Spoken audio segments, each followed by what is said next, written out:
Have you ever felt completely stuck trying to make the absolute best choice when you've got what feels like a million different options? Well, today, we're going to dive into a really powerful method for finding the perfect answer in just about any complex situation. So let's start by thinking about this whole thing as a puzzle. Because really, in business and even in life, we're always trying to find the best possible solution, but we never have unlimited resources. You just can't have it all. I mean, really think about it. How do you figure out the most efficient delivery routes for a whole fleet of trucks? Or the most profitable mix of products to make when you've only got a limited budget? It feels totally impossible to check every single possibility, right? But what if there was a systematic way to just map the whole problem out? Well, there is. It's a tool that's used by engineers, economists, and top decision makers everywhere, and it's called mathematical modeling. Okay, now don't let that name scare you off. Modeling, at its heart, is just the process of translating a messy, real-world problem into the clean, clear language of math. It's all about creating a logical blueprint of a situation so that a computer, or even you, can find the absolute best path forward. So how does this actually work? What's so interesting is that every single one of these powerful models, it doesn't matter how complex they get, is built from the same three simple ingredients. And we're going to call them your choices, your goal, and your rules. Seriously, once you get these three building blocks, you understand the core of how all mathematical modeling works. First up, your choices. These are basically the levers you can pull, the knobs you can turn. It's everything you have direct control over, like which route to take or how much of a product to make. In the fancy terms, these are your decision variables. Second, you need a goal. This is the one clear target that you are aiming for. It's your objective function. Are you trying to make the most profit possible, or maybe spend the least amount of money? You have to clearly define what best actually means to you. And third, your rules. These are the boundaries of your puzzle. They're your reality check. Things like your budget, your resources, how much time you have. These are the real-world constraints that you absolutely have to play within. Okay, so theory is one thing, but let's see how this stuff actually works in practice. We're going to roll up our sleeves and build a simple model for a classic business challenge, the transportation problem. This quote right here really gets to the heart of it.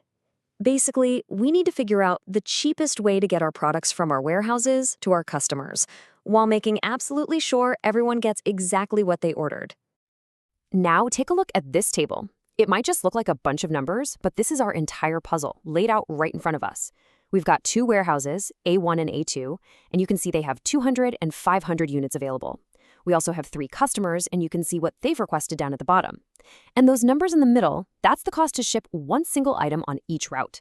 So for example, shipping from A1 to B1 is super cheap, only $1, but shipping from A1 to B3 is way more expensive, at $9.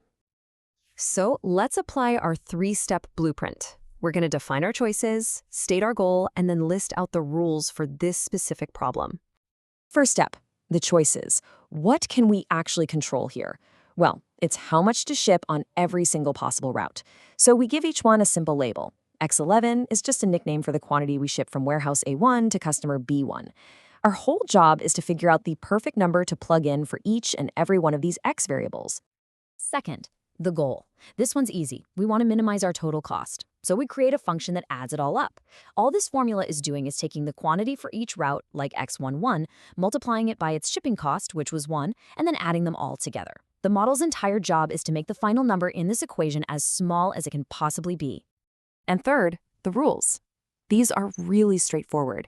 The total amount that we ship out of warehouse A1 simply can't be more than the 200 units it has, and the total amount shipped into customer B1 has to be the 200 units they asked for.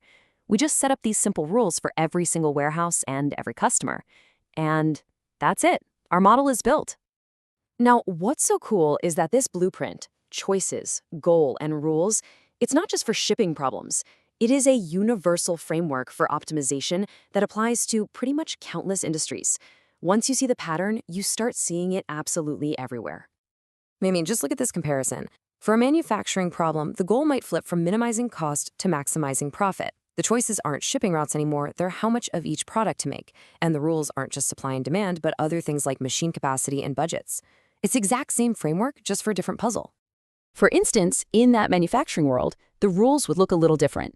The constraints here aren't about inventory, but the total number of minutes you have available on each machine, and of course, the specific budgets you have for labor and materials. Or how about a farming problem? The goal here could be to create the cheapest possible animal feed mix. The choices are how much of each grain to use, and the rules are the minimum nutritional requirements the animals need to stay healthy. Again and again, choices, goal, rules. It's just a really powerful, adaptable pattern. Okay, so let's bring this all together. Why does understanding this blueprint actually matter for you, especially if you're not an operations researcher or an engineer? Well, it's because this is so much more than just a math technique. It's a powerful, structured way of thinking that can bring incredible clarity to any complex decision you're facing. So here it is, the core takeaway. Anytime you're facing a really tough decision, just try breaking it down with this framework. First, what are the actual choices you can make? Second, what is the single most important goal you're trying to achieve? And third, what are the non-negotiable rules or limitations you have to work within? This simple process, it forces you to be clear, and it puts you on the path to finding the best possible outcome. It's a way of turning a messy, overwhelming problem into a clear, solvable puzzle. So I'll just leave you with this question. What's the most important puzzle in your world right now that could be solved with a clearer blueprint?